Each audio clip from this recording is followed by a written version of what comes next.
حضرت عثمان غنی رضی اللہ تعالی عنہ آپ مکہ میں مذاکرات کرنے کے لیے گئے مشرکین مکہ کے سرداروں کے ساتھ. حضور مدینے سے چلے تھے عمرے کی نیت سے احرام باندھ کر کہ ہم کعبے کا جا کر عمرہ کریں گے، عمرہ کے ادا کریں گے.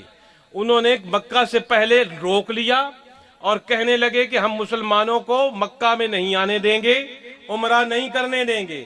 حضور نے اپنا نمائندہ حضرت عثمان غنی کو بنا کر بھیجا، جاؤ میری طرف سے مذاکرات کرو اور ان کو کہو ہماری کوئی لڑائی جھگڑے کا مقصد نہیں، کوئی مکے پر قبضہ کرنے کا ارادہ نہیں ہے، ہم صرف عمرے کی نیت سے آئے ہیں، آئیں گے عمرہ کریں گے اور واپس مدینہ چلے جائیں گے، آپ کو کچھ نہیں کہیں گے.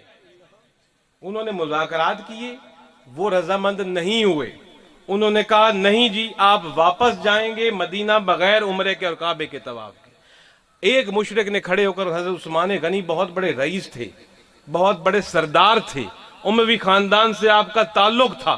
انہوں نے کہا بھائی تم ہمارے عزیز ہو، رشتہ دار ہو، تم آ گئے ہو مکے کے اندر، تو آپ اس طرح کرو، آپ جاؤ عمرہ کر لو، کعبے کا طواف کر لو، لیکن محمد کو ہم نہیں آنے دیں گے صلی اللہ علیہ وسلم.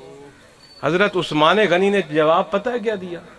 عثمان غنی نے فرمایا تم عثمان کو کہہ رہے ہو کہ کعبے کا طواف کر لو؟ کون سا کعبہ؟ کس کا طواف؟ کس کا عمرہ؟